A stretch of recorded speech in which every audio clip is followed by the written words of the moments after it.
Good evening, everyone. SpaceX announces another try at the Starship 13 launch.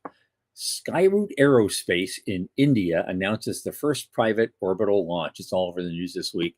Also from India, a new sovereign tech fund was launched, and they've already made their first investment. We'll discuss that. The Space Force has tripled their contract ceiling due to increased demand, but the Government Accountability Office says they can't figure out what personnel they need for their own missions. The Space Force, that is. Astronauts just launched from Russia, and the Soyuz is sporting an energy drink ad on the outside of the capsule. Apparently, that's becoming a new tradition. iSpace US and Draper just ended their NASA CLIPS partnership. Jared Isaacman, interestingly, just personally donated $500,000 of his own money to the Astronaut Scholarship Foundation. Interesting outfit. I didn't know about them. And they've been around for 40 years. My God. British taxpayers are taking a big hit on their homegrown Starlink rival. Here's a weird one. Under the current NASA plan, apparently, astronauts marooned on the moon could be abandoned. Let that sink in. And can Starlink ever be beat? Well, the Chinese and Russians think they have a plan. All that, and our guest, Dr. Dan Garretson. From the news desk at the Center for Space Commerce and Finance, my name is Thomas Andrew Olson, and this is The Unknown Quantity.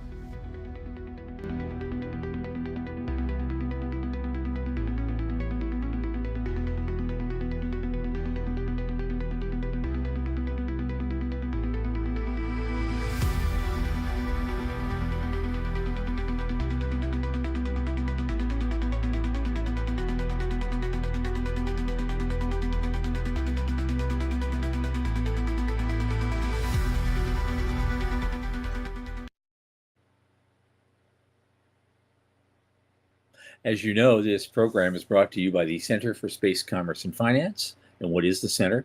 We champion and strengthen emerging space startups and space-adjacent enterprises worldwide through advisory, access, and advocacy. Our legendary pitch events and world-class boot camps fortify startups to be better investor-ready. Now, a lot of our work, especially this podcast, is supported by our listeners and fans like you. So just go to cscf.space/support. And click this plain as day donate button. A little in the tip jar each month makes a big difference. Or a big thing in the tip jar each month will make an even bigger difference. Don't forget to like and subscribe and tell your friends. And speaking of friends, my longest space friend, Michael Lane, is not with us today. Unfortunately, he has a family emergency, and we wish him well in handling that. But not to be outdone, our able producer and overall great guy, Sean Key, is going to be filling in. So come on in, man. There he is. Yeah. How you doing? I feel like the backup quarterback. Everybody hates me till it's time to come on. Well, you know what? When Joe Montana was down, who came in? Steve Young. When Joe Montana retired, who came in? Steve Young. And then he got a great backup quarterback. So you know what? Yeah. These things happen. Thanks for doing it, man. This is great. It's a pleasure. Yep. Okay, who we are? Morty's here. Hi, Morty. Hey, Morty. Look, Mom, I'm on TV. Appointment television. Here we are, man. Okay. I guess we'll just dive right in.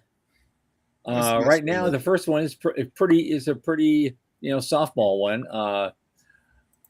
SpaceX announces a new target date for the 13th Starship launch. They're announcing the next launch attempt will be this coming Friday, July 24th. But they said they could launch from their Starbase facility as early as Thursday, which would be interesting because we'll be back here on Thursday. So, yeah.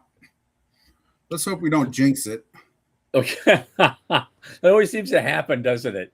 Yes. We've jinxed like 3 of them, and we actually were there for one of them. Yeah, and that was it's always like, hey, there's a launch right before the show. Oh, they scrubbed it. I guess the crew had to watch the show. Right. Yeah, that's what it was. Really, we just scrubbed this so they could all watch the show.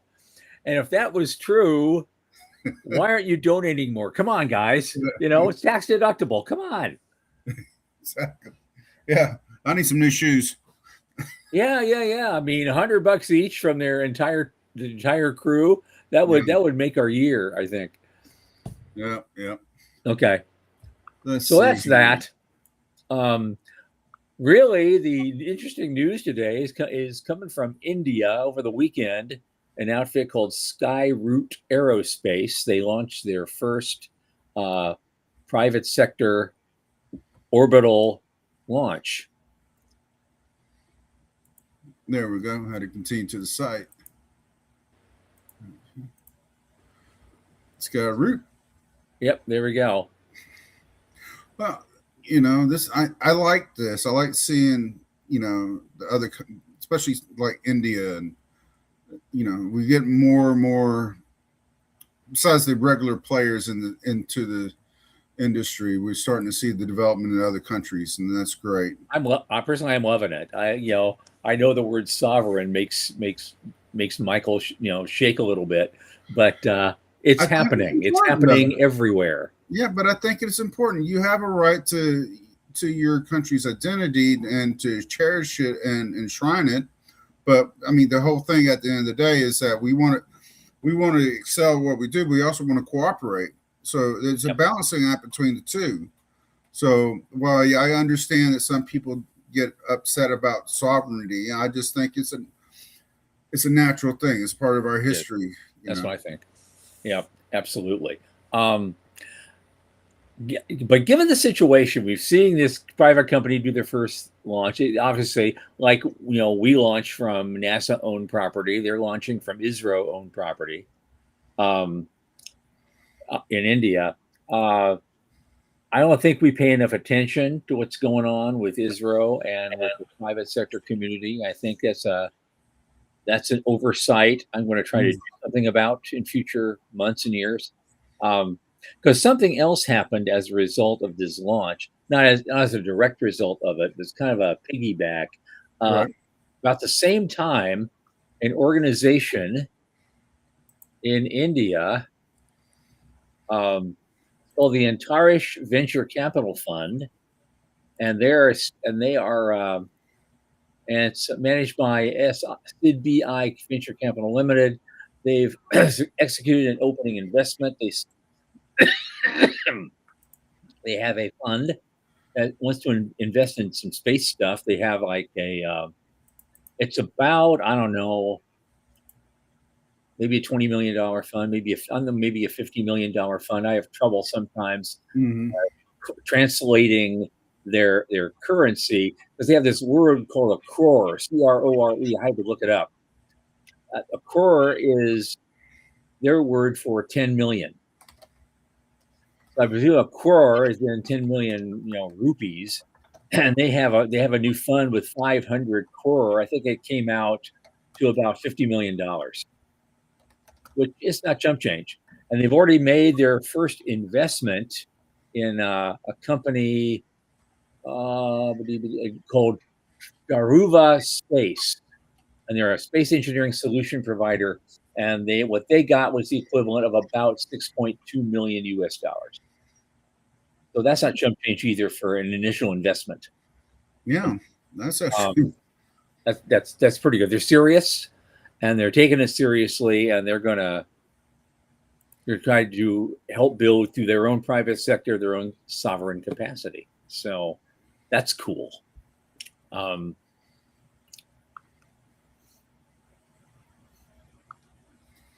Then we have two conflicting things. At first, the U.S. Space Force is I always hit that link by accident from Space News because they don't let you in unless you pay, but you can kind of get the gist at least. They had a ceiling of a major national security launch contract. They just tripled the ceiling to $17 billion as the military prepares for a sharp increase in satellite missions.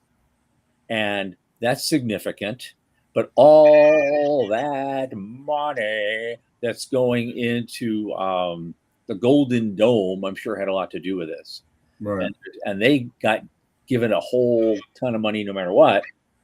And so they got to figure out how to spend it now effectively, which creates an interesting conundrum that I saw in a report from the Government Accountability Office that says Space Force can't figure out what personnel it needs for its missions. They're seeking more money in headcount, but thousands of the so-called required jobs went unfilled last year, and they're still unfilled. So they lack a solid methodology to track and use troops, civilian workers, contractors, and probably a lot of other things. They have not established a process or a guidance to consistently and accurately determine its personnel needs to accomplish its missions. The GAO just put out this report last Friday. Well, I don't know what to say about that. It's just like, hey, you're given just a crap ton of money and you don't know how to spend it. I've never seen this before. Yeah. I have a suspicion it has to do. So my son is in the Air Force, and he works in a field that's closely related to space. And he said whenever they came along with the Space Force, they took the ones that the really brainiac ones that really couldn't really function in the Air Force and took them to Space Force. And they do all the digital stuff, right? Yeah. And he goes, the rest of us that can actually function amongst regular people, we got left in the Air Force.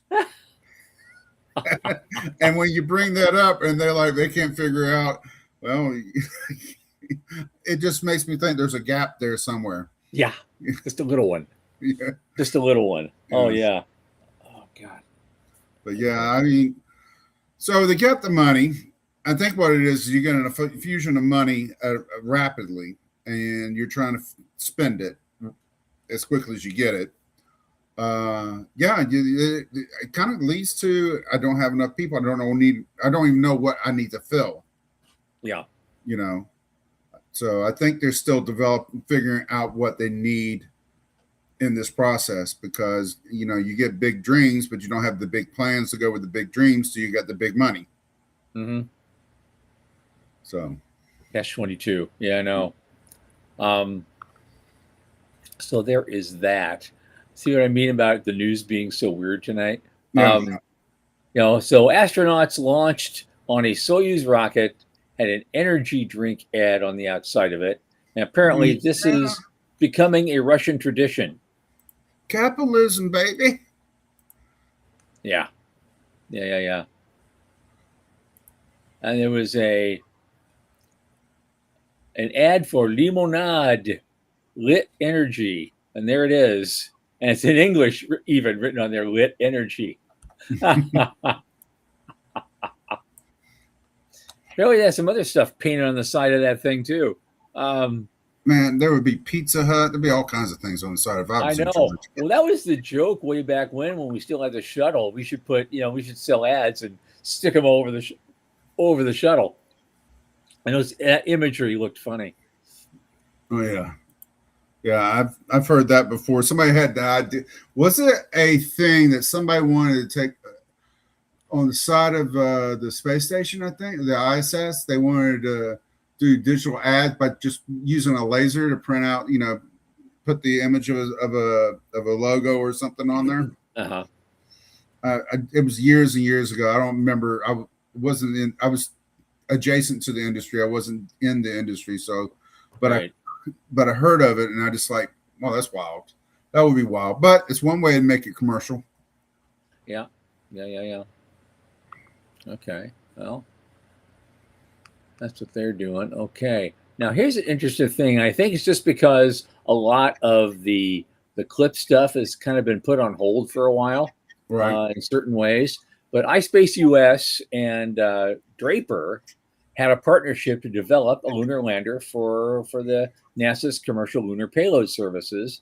Well, on July 15th, they said the two companies had mutually agreed to end their partnership to develop a lander and fly it to the moon.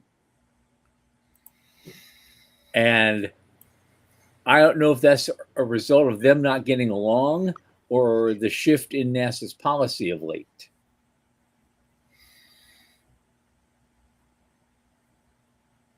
I suspect it's probably a little bit of both. Yeah.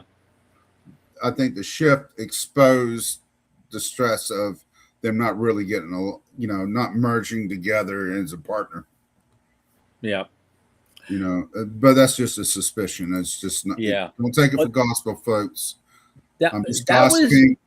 yeah, that was the experience of COTS.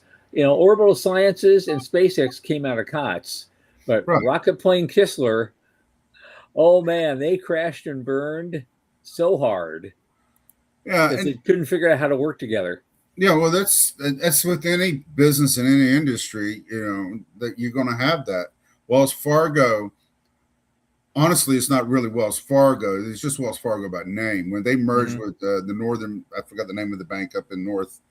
It was the winner of that was the management of that bank, not Wells Fargo. They just really kind of kept the branding name because it had a stronger brand. And then that's before Wells Fargo had all its problems, with making fake accounts and all that. And I can tell you some stories about that. I know them pretty well because I had to go clean up the mess. Oh, okay. All right. But the management kind of pushed out the Wells Fargo management, and then you're left with their attitude towards turning the bank into stores instead of being banks. And then same thing happens. Chrysler and Fiat. They are still struggling with. They're not quite merging together. Yeah. It looks like Dallas Beanhoff has the answer for us. Right there. Draper won the CLPS Award and hired iSpace to build the lander. And the reason was that iSpace had issues with their engine development. So they had to redesign the lander, which pushed the launch to 2030. Oh, that's cool. So they threw up their hands, I guess. And for the rest of the story. Yeah. That's the cover. Yep. We're going to tell them that. Yep. I'm not going to tell them I hate you. I'm just going to tell them that. Yep. That's our story, and we're sticking to it. Exactly. Okay. But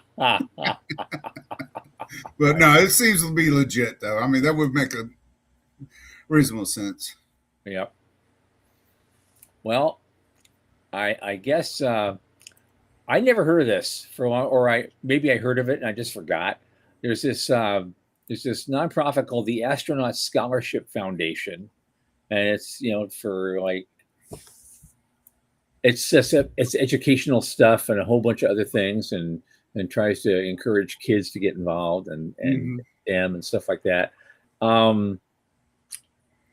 Apparently, Jared Isaacman, on his own dime, just made a transformational $500,000 personal commitment to the foundation.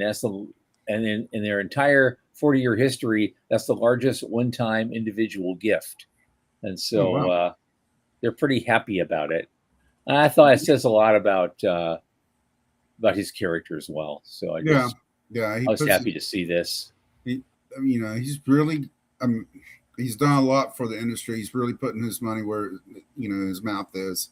Yep. He's stepping out there and trying to, as I say, and one of the things I hold dear to me, you have a responsibility to be a steward to the industry if you want to be a part of the industry. Yep, absolutely.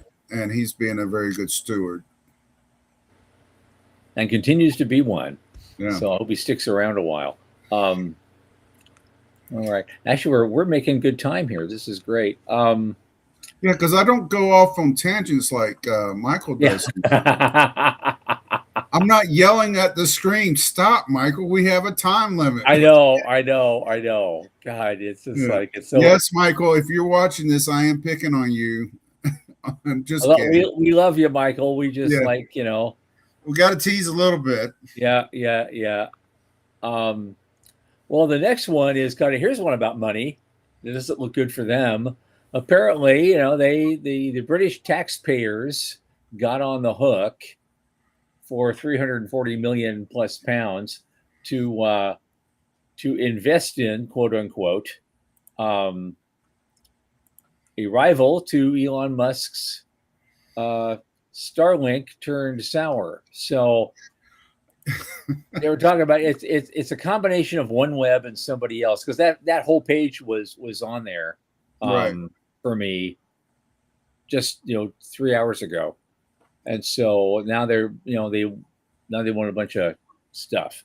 So, okay. That one Well, web slumps. I had the whole page available just 2 hours ago.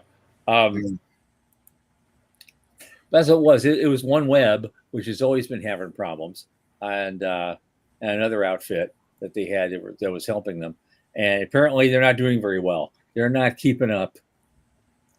As you can see from the share price, it went, way down. Yeah. So I don't know what they're going to do. Maybe the Chinese and the Russians will have better luck. We'll find out then too. But before we do that, this is a weird thing. It's in Forbes. It says astronauts marooned on the moon could be abandoned under the current NASA plan. There's a fundamental flaw in their master plan for the lunar landings that could prove fatal to the first American astronauts set to touch down on the moon in 2028. And that says people at the Office of the Inspector General. And that's vaguely important. Because I know a guy who's like 90 something. He was an Inspector General back during the Apollo days. So I heard stories. And it says, while NASA is taking steps to prevent catastrophic events from occurring during the Artemis missions, at some point in the future, astronauts will likely encounter a life-threatening emergency in space. And NASA may not have the capability to rescue the stranded crew when that happens. So it's basically, but that was the case in 1969. The 57th anniversary of which is today. So, right. How much does this matter?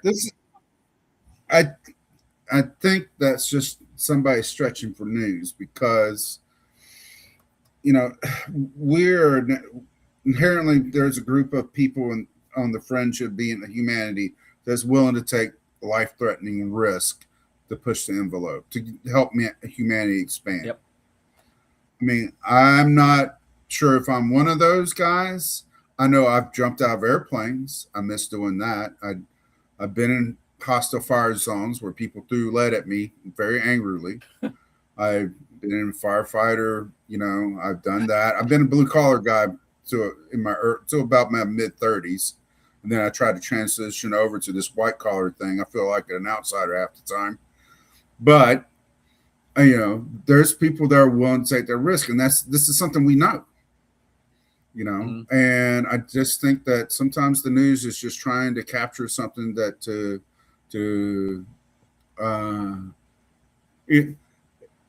how would you set up a rescue mission for the first attempt to get there? Yeah. And like Dal said, is a lot of what ifing. Right. The inability to leave the moon story. There's a lot of what. We had the same what ifing back then. Just no one remembers that. Yeah. I mean, I could come up scenarios. We can just sit here to a month of Sundays and still not cover all the possible scenarios. So. But somehow we punch through all that and do it anyway. Yeah, we do. We take those chances. I mean, there is a point where you have to take a calculated risk, and whether it's a simple thing for just everyday life, like do I do this or do I do that? I don't know. I'm just going to do this and figure it out. It's kind of what we're doing here on a major scale of humankind. Yeah. Well, Dallas is saying now maybe you can run for senator in Maine. I don't want you leaving Florida, man. Forget it. No. Not going to happen. It is too cold in Maine. Yeah. I don't care for politics. My mother asked me why I didn't run for politics because, here's a little unknown fact is that my great grandfather on my dad's side, which would be my grandmother's grandfather, was Governor Cone of Florida. Oh, okay. And so I got a picture of my son shaking Barack Obama's hands at his graduation from the Air Force Academy, and my dad shaking Bill Clinton's hands when he came to Jacksonville, and the unions were lining up because my dad was head of the millwright union out of Jacksonville. And I got to find a president to shake hands with, but that's the extent of my political ambition. And I told my mom, I said, there's no way I could be a politician because I would throw hands. Yep. Okay. Final thing. So this is from National Review. Apparently, China and Russia are trying to work together to figure out a plan to limit Elon Musk's Starlink just a little bit. So they had some documents came out. They made claims to be some sort of neutral in the Russo-Ukrainian war, but they're supposed to have a report that's worth. He relates it. According to research, a well thought of Latvia-based investigative website, China and Russia are working on a joint plan to kill Starlink. They're trying to gain an advantage and get ahead. This is the launch of space warfare right here. Yep, it really is. It really is. They're satellite. Well, also they're saying the satellite density raises the risk of collisions in low orbit. Well, that's true. Yep. But I mean, they're actively trying to interrupt operations in space for commercial operations in space for their gain. That's basically space warfare, essentially. Yep. The start of it. So what they want to do is they want to make their own requests in the international body. They would jointly file for critical frequency bands and orbital slots to try to obstruct future deployment from Starlink. And they can going through so they can and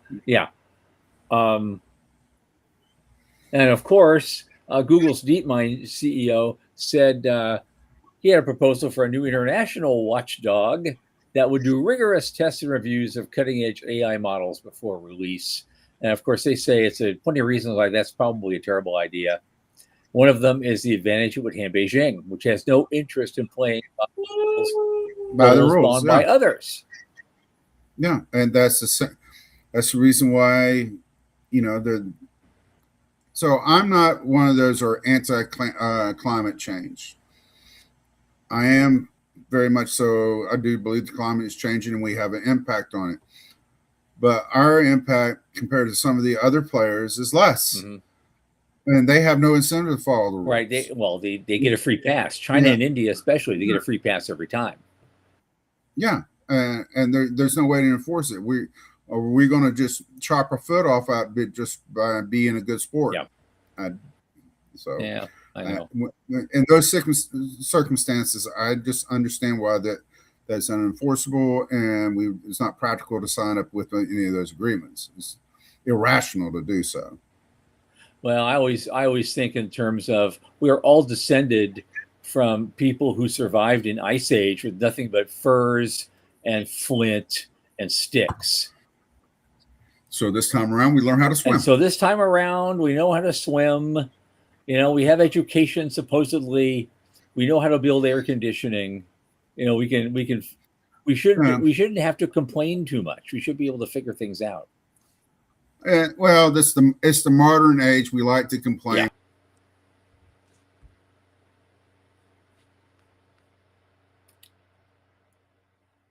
I just lost you, Sean. Is it me or you? Oh dear. In some factories, there you go. 17-hour day, 15th century diseases and stuff, the black lung, and I got the clip, it's just no sense of, we have made so much progress and we're only going to get better. It's just always boo-hoo, we're terrible. And that's just, to me, it's a crock shit, basically. Okay. Let us move on to our guest this evening. Yes, sir. Our guest is returning guest, actually, Dr. Dan Garretson. He's a space economy and defense strategist, and he's coming here with an update on his new initiative, Orbital Progress, which did not exist the last time we spoke with him. So I can't wait to hear about it. Dan, come on in, man. Right here. There he is. Great to see you. Okay, let's start with the easy part. Could do the softball one first. Just take a minute or two and tell us a little bit. Remind everybody of your background and how you got here and what gets you up in the morning. Sounds good. Yeah, so background, been excited about space probably most of my life. But that manifested by getting a PhD early on in astrophysics. And then, sort of working in that. And then early 2000s, actually had the opportunity to go into the DC area and actually join something called the Science and Technology Policy Institute, where I led the space portfolio under the Institute for Defense Analysis. And that was around the time that SpaceX was getting going, that there was a lot of questions about US space launch capability. And so really got deeply involved as SpaceX was starting to get underway, trying to sort of make the case for some investment. Ultimately, that led to the COTS program. So this is about the 2004, 2006 timeframe. Working with them, did a lot of work on P&T strategy, position, navigation, and timing. And a ton of related stuff, launch propulsion. But one of the big takeaways from that for me, so I after I left academia, I actually ended up in the consulting world, McKinsey & Company, for a few years before I did the space work. So came in with that very sort of business-oriented approach and or capitalism, as Sean mentioned earlier. And so was really looking at what was going on and the potential for building markets. And that was what I thought was really interesting about Elon's approach at the time with SpaceX, trying to really think about how do we restructure how we think about paying for space assets rather than doing on a cost plus kind of basis or regular, essentially licensed technology for, or I should say, building up technology by the primes and so forth. It's like, how do we bring this as a fixed price kind of capability? And of course, that led to the COTS program, and everybody at that time was saying how he was going to fail. I remember multiple meetings with primes and such. He has no idea what he's doing. He's going to fail. Well, obviously that didn't happen. But that I think really led to a lot of interesting transformation, and that's of course where we are with space launch capabilities ramping up rapidly, them dominating a lot of the launch capabilities. And I think it's a lot of the mindset they brought along the way. I think where we are now is very similar to that. And so been watching a lot about what's been going on in terms of the formation of markets. How do we really get to a real capitalism in space kind of mindset? So over the last few years, been really working a lot more on kind of thinking about the whole sort of merging that sort of business mentality in. And so we launched Orbital Progress a couple of months ago. Spent the last couple of months really setting up a lot of the institutional infrastructure for that, but all about really stimulating and driving that market mentality. Capitalism in space. Good.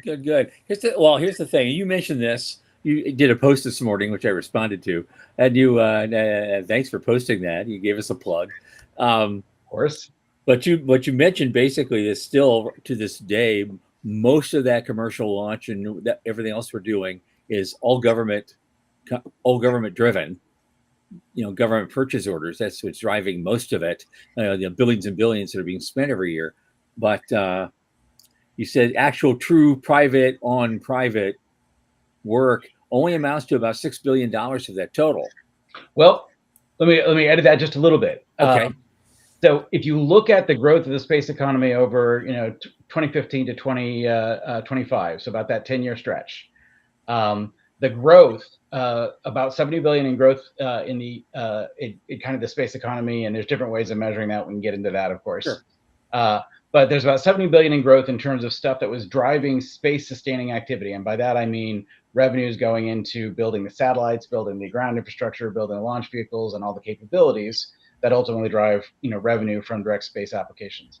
So 70 billion in growth, 90% of that was government, it's about 64 billion or so, but only 6 billion was commercial activity. So B2B as opposed to G2B, I guess. Exactly, right? Exactly. Okay. So yeah.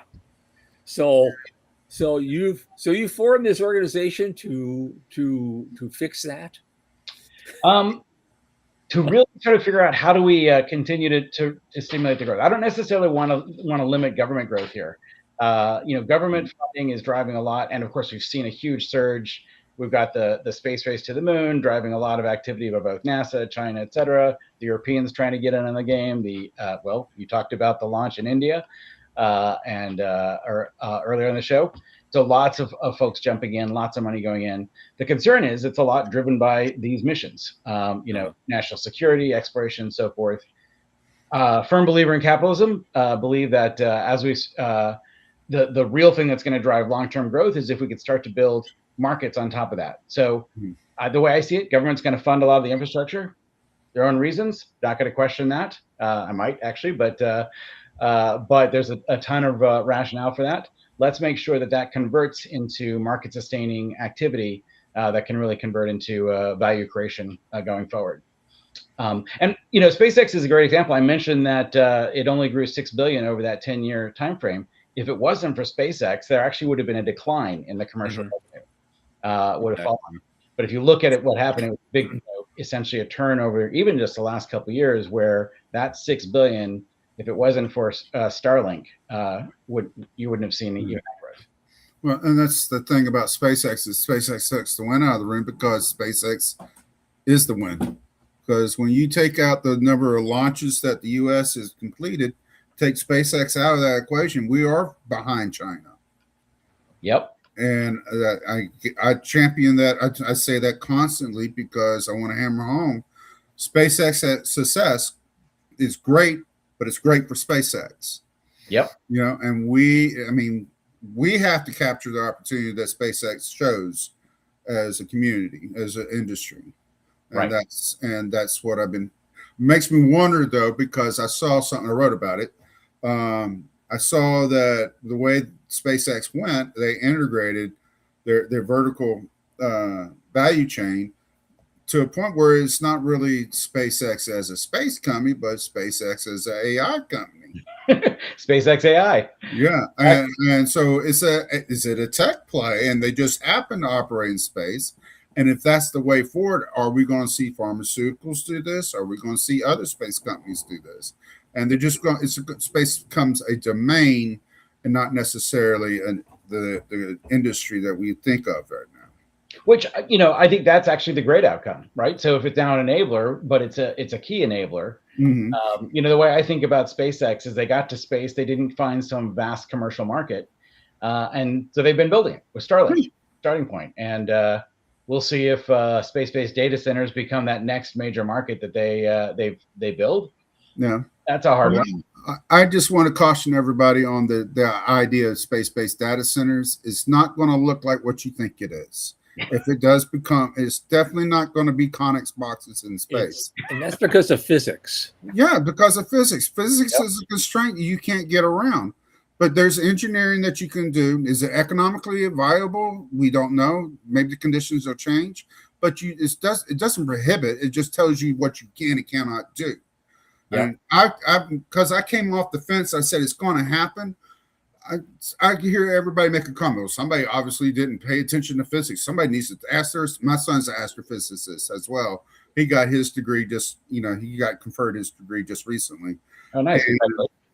Yeah, out of UNLV. I think his was he come up with a process where you measure the nuclei instead of doing 27,000 cuts, you just do it in one clump, something like that, out of a black hole or something like that. I don't know. I kind of phased out a little bit through his dissertation defense. I'm trying to hang in there, and I'm like, oh my goodness, put some dollar signs in front so I can understand what's going on here. Yeah. Okay. Yep. I know we got a good stream of consciousness going here. And I like it. So, but before we start streaming again, Jason, one of our listeners here, has had a question I thought was interesting. He said, "Is SpaceX an isolated situation? Has launch costs actually been reduced, or is it just being temporarily influenced?" I mean, I would say depends on how you define that. For them, for SpaceX, launch costs are definitely quite a bit lower than elsewhere, and that's part of why why a lot of what they're doing is so viable is they control their own launch stack at a lower cost. Yeah, they've been doing that they tailored their company that way. They bring in the outside suppliers and make them part of the supply chain so they control costs and I don't know. It's going to be an interesting case study of SpaceX that now that we have the IPO, we can actually get a lot more detail about the company than we ever had openly. And now we can sit down, and I'm just kind of curious what this business studies are going to show. I'm hopeful that ultimately we get a couple other providers going. You start to get that competitive flywheel going, and we start to see those launch costs start to be reflected in the way others start to operate as well. Yeah, I hope so too. I think Rocket Lab, is working at emulating that same type of stack. And New Glenn, I know Michael's a fan of New Glenn, but not New Glenn, Blue Horizon. Blue Origin. Blue Origin, excuse me. But it's getting late. I'm tired. Blue Origin. But the thing, here's the deal about Blue Origin. Amazon is Amazon. Blue Origin is a pet project. Yep. And whereas SpaceX wasn't a pet project, it was the project.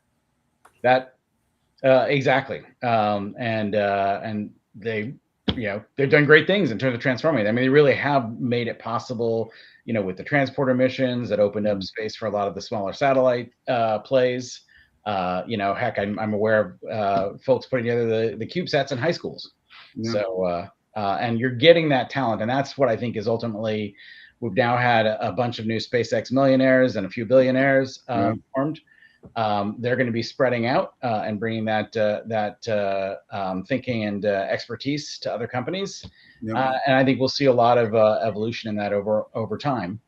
And ultimately, there's a lot of what I'm hoping like Orbital Progress can do is a lot about sort of monitoring where these markets are forming. What are some of the signals that these are actually going to be real consumer-driven markets as opposed to simply government funding a new line of activity repeatedly, and doing that measurement and really sort of saying, how do we encourage that growth? How do we sort of make sure that both the buyers and the suppliers are structuring their activity to really drive that market growth as opposed to simply supporting the latest sort of government mission? So market's not mission, not capability. Exactly. So I like it. Yeah, I mean, I think it's brilliant. Tom, do you have a question? No, actually, I'm just having fun listening to you guys. But I when I'm seeing this, I'm just reminded of something we spoke about briefly before the show, which Sean mentioned, which was since you're set up as a nonprofit, you have a great incentive to do it right. That is exactly the idea. Yeah. So we're looking to get sort of sponsorship for different studies that we're doing. We're kind of raising the donations and exactly that to keep us independent, so that we're not getting into that advocacy role, but much more saying, let's be hard nosed about what's really forming here. Yep. I think of an example like the CLDs, which is very timely. We've got the new draft RFP out from NASA on funding the CLD program, Commercial LEO Destinations. I'm assuming everybody knows that. But NASA publicly questioned earlier in the year this. We don't see really evidence of the markets forming, and of course the industry came back and said no, there really is. And so I would say the CLD RFP is an answer to that. Well, where are those forming? What are what are CLDs going to enable? The claims are things like manufacturing, pharmaceutical manufacturing, semiconductors, et cetera, tissue growth, and obviously tourism is often talked about there. Yeah. What are the signs that are going to show those are going to be really viable markets? And how do we start to nurture where they're happening? How should NASA be structuring their flow of activity to validate and prove out the markets over time? Kind of what what the COTS program and and the other commercial procurement programs are, setting milestones for saying this is where we know it's happening in a positive way, and let's enable the next step then. Okay, so basically, what you're saying you're going to do, you're going to go do a deep dive under the hood of the CLD proposals and what they really expect to get out of this. A deep dive, and also it's looking at where those markets are emerging, so being able to track that, so visibility, but then engaging the ecosystem to really bring that thinking, that commercial mindset. It's a lot of space companies, reasonably so, they're all about where do we get the next government contract, because that's what's making a lot of it successful. But how do we turn that thinking into how do we make our product sufficiently repeatable, standardizable, that we can actually now sell it to multiple scale, etc. Yep. Okay. So bringing that thinking to a deep diving into that whole process, laying that out, and then driving the activity forward. And this is what I appreciate about the site when I started digging through it, is that because you don't have to compete with narratives, you just have to focus on first principles and work your way through that way. To me, that's refreshing. I mean, I've coined the term, phantom finance, and then there's actualized finance. Is whenever everybody talks about money, but has it really been deployed? We're X amount of money, we're this amount of money, but has it been deployed? Have you deployed any money? Have you actualized any money? To me, that's the more interesting topic, because that's the more realistic topic, because it's the more accurate topic. I can tell you, I can have $10 million and tell you that I'm worth 200 million. And if somebody agrees with me, okay, that sounds great, but it's only good if I can get a bank that's convinced of it to lend me some money. But what really matters is the actual money I have, which is the $10 million that I can actually transfer. So, and this industry runs on that. Like it's I don't know the good analogy to, like it's laughing gas at the dentist. Yeah. Well, it's also a little bit, some of these people you talk to, we've had them on our show, and they sound like George Costanza. Yeah. It's like, it's the truth if you believe it. Yeah. Love it. Yep. So, sure, there's a lot of that drives a lot of investment, and obviously we've seen a lot of investment in the space economy from people with that kind of story. But what's real here? How do we turn this into something that's actually going to drive, hopefully, the opportunity for me to go into space and try out the space hotel kind of thing. But that depends on those costs continuing to come down, unless somebody throws $1 billion my way or so. But those costs continue to come down. A lot of the capabilities to accelerate that way. Yeah, I would like to check it out myself. As Dr. Doug Plata keeps telling me, stay healthy. Stay healthy. You can come along. You exercise, take your vitamins, lay off the beer. You should see the vitamins piled up over here. My God. All right. Yep.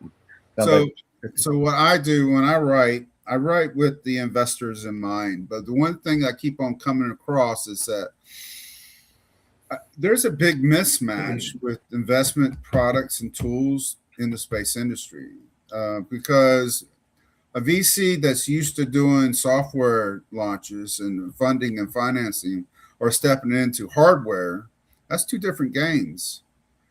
That's two different ball games. The timelines can be different depending on what they're building.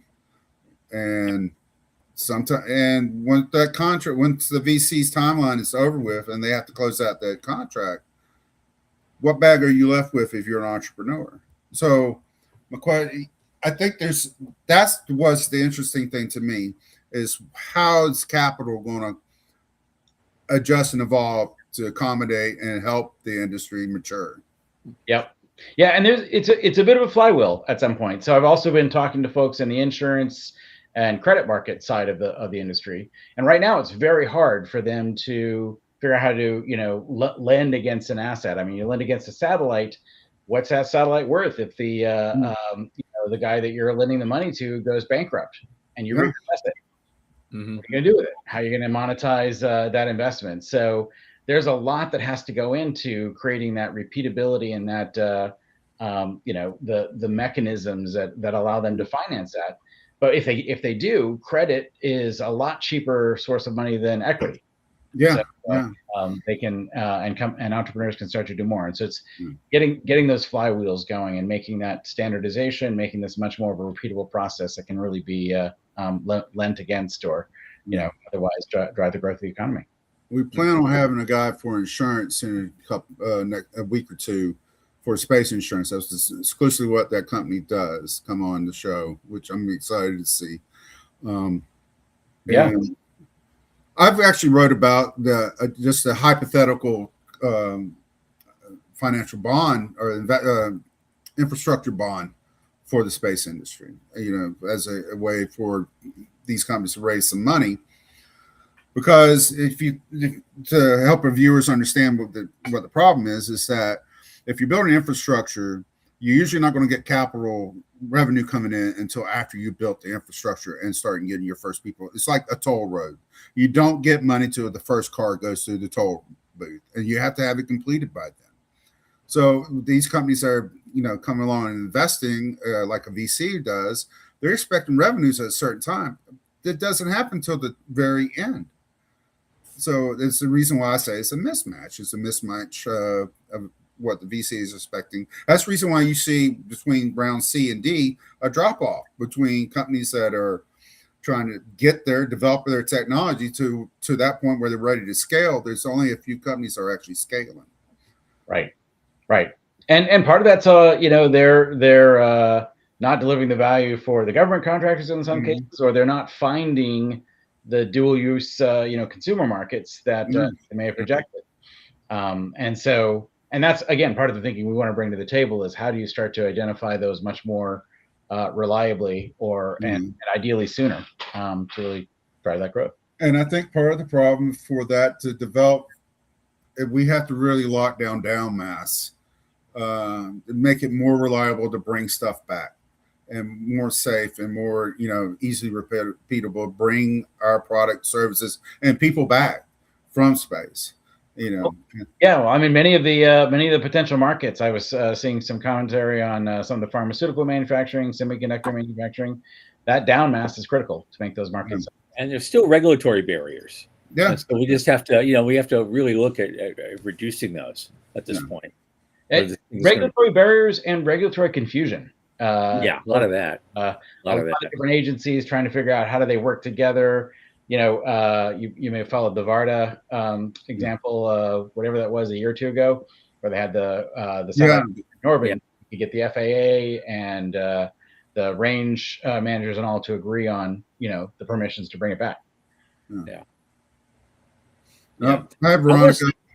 Hi, Veronica. I want to circle back really quickly. I had something when you're talking about bankruptcy. Usually, on terrestrial businesses, they go bankrupt. The senior investors usually have the preferred shares, and they end up getting the assets. And what they do in 98% of the cases is just sell off the assets piece by piece, so they can claw back a little bit of their original investment.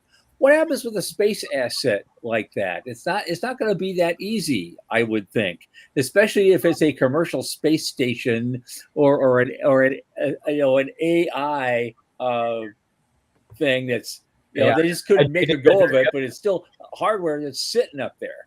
And so what happens in that case? It's not so easy.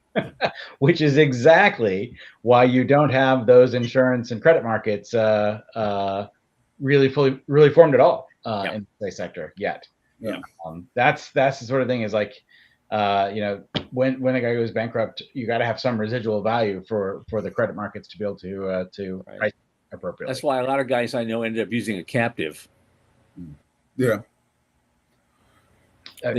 got away with some of it by bringing in a captive.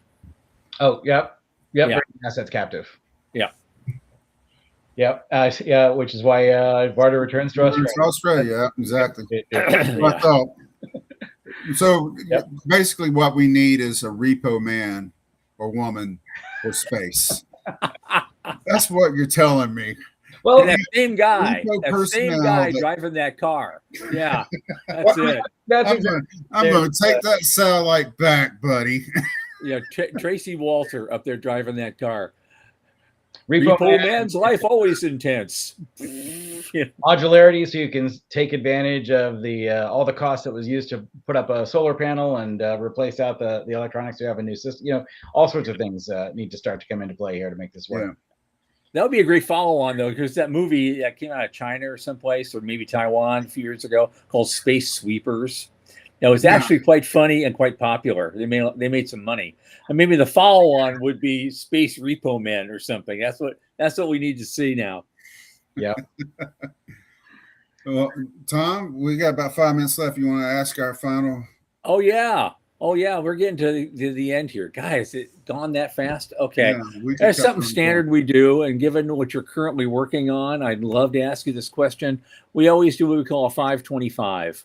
Let us know what your world looks like, or the space world looks like, the space business, community, the industry. What does it look like 5 years from now, and 25 years from now? So the big thing that I'm looking for is the growth of real competition. So we talked about launch earlier, and the fact that SpaceX is the only one that really seems to have driven down the cost substantially. Looking for other launch vehicles, I think we'll start to see some being successful in that time frame, starting to show some real potential competition. Obviously, we hope that Blue Origin is able to get flying again and start to get the flywheel going there. Rocket Lab, we talked about earlier. I'm very optimistic we'll start to see that kind of competition driving that growth, and then turning that into some of the repeatable capabilities. I'm optimistic we'll start to see growth in things like Earth observing. I think there's some really interesting use cases emerging. And so we'll start to see some real evidence of markets beyond just the core communications that really is the only real example of commercial markets: communications, broadcast TV, broadcast satellite, and so forth. Those are great, but let's start to see other capabilities, and I think we will over that time frame. Start to see signs at least. Sure. So 25 years out, I think I'm optimistic we'll start to see real economic activity, not just the signs of it that we'll see in 5 years with the launch turning to drive other things, but we'll start to see a much broader set of industries really playing a bigger role, more markets coming into focus and driving some of that growth. Is it going to be things like manufacturing? I'm optimistic that we'll find some of the use cases that really do add a lot of value based on space, and we'll start to see some of those kinds of use cases emerging. Manufacturing, pharmaceuticals, tissue growth even. And if we see the decline in launch costs, if Starship gets flying, if New Glenn gets flying and things like that, and we see things going down, I'd hope to see some real space tourism. Not sure we'll see it on the moon. That's still be the billionaires, the Jared Isaacmans of the world, maybe going to the lunar vacations. But hopefully at least in the orbit, in orbit, we'll start to see more of those. Okay. Well, Jason just posted 5 years, 100 people in space, 25 years, 100,000. This is something that we never talked about, but some people bring it up. How many people do you expect who are going to be in space? So, because I think the max is 73 people in 1 year. Over the year, I mean, is it? Yeah, I don't know the number off the top of my head, but I actually would be in line probably with Jason. That would be about what I would expect to see in that time frame as well. Okay. A lot of it's still going to be concentrated in orbit as opposed to on the moon, but much more activity, and that type of growth seems reasonable. Cool. Okay. Do you see manufacturing in general, terrestrial manufacturing, moving into space and just taking it off the Earth for whatever reason, just to help clean things up? I am optimistic we'll be an off-world species in the next 50 to 100 years or something like that. So we'll see everything going into space in that case. Yeah. Now, in the near term, that's and what would we see is kind of the other side of it. Some of it would be, is it going to make sense moving into space? But things like a lot of heavy manufacturing, why not? So that assumes that we get the launch costs down and things like Starship flying, more competition, a lot of the flywheel going, which I'm of course optimistic on as well. Yeah, cool. Yeah, I definitely see electronics going up there because the stuff they make is made out of materials most of which are just as easy to find on the moon as they are, or in the asteroids as they are anywhere else. And they might, if they're already in orbit or even out in cislunar space, they've got better options at supply chains than they might otherwise. Yep. We're at that early stage of uncovering a new market, and this is kind of like discovering the new world back in the whatever it was, 1500s, 1600s, and starting to figure out how do we get there reliably, how do we fix navigation in those cases or whatever. Now we're figuring out how to get there reliably, start to build up the infrastructure, and then start to figure out where it actually adds value. Right. because the Industrial Revolution didn't happen for another 200 years. There you go. Once we arrived. So and we're doing it again. We're doing it again. A new Industrial Revolution. Lots of experimentation and figuring it out. Absolutely. And on that, Dr. Dan Garretson, thank you so much for coming. Thank you, sir. I love what you're doing with Orbital Progress. So we will definitely have you back when you maybe reach another critical milestone and hear what you have to say on that. That aspect. And stick around for after the show for a few minutes. We can talk. Yeah.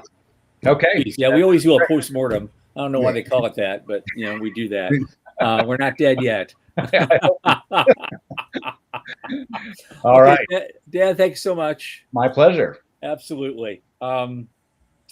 Okay. So interesting. It's going to be interesting show on Thursday. We're, in addition to being potentially graced with a Starship 13 launch, if we're lucky, Michael Camp, the CEO of Honeycomb Hydro, will be joining us. He's going to talk about biological stuff and agricultural stuff and stuff that he's been doing actually in a completely different industry, which is the medicinal cannabis industry. And weed in space. That's it. Weed in space. We're going to be talking about that. And because I think actually hemp is basically God's plant. It can provide you with just about anything, and it replenishes the soil as it goes. And so that should be the biggest, maybe not a cash crop, but it's certainly a sustainability crop on places like Mars. And so we'll be talking about that. That's going to be a lot of fun. And on that, for Michael Lane, who couldn't be with us tonight, best of luck to him and his mom. Sean Key, head of production, thank you so much for being with me today. Pleasure, man. Pleasure. And I remain Thomas Andrew Olson. Keep watching the skies.